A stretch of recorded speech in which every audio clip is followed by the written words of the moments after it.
Original word, literal, etymological and shari meaning is exertion, struggling, striving, strengthening, putting your extreme effort according to your extreme abilities. For what? To counter the evil, to achieve a good for the sake of Allah and for the prayer of Almighty Allah. So you see, you can go and consult the books of Lughah, all books of Lughah. Imam Ibn Faras in Mu'jamul Lughah, Abu Mansur al-Azhari in Tahzibul Lughah, Imam Raghib Asfahani in Al-Mufradat, Ibn Manzur, Lisanul Arab. You can consult any book. You will not find a single difference or dispute on the meaning.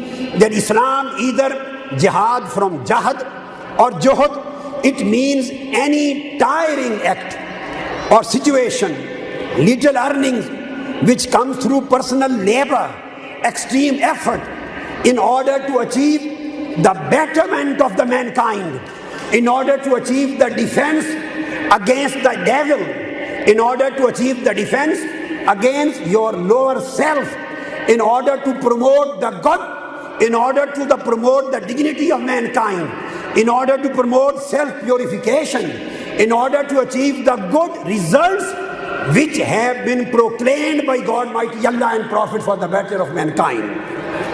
This is the meaning of jihad. An extensive effort. So jihad includes defense.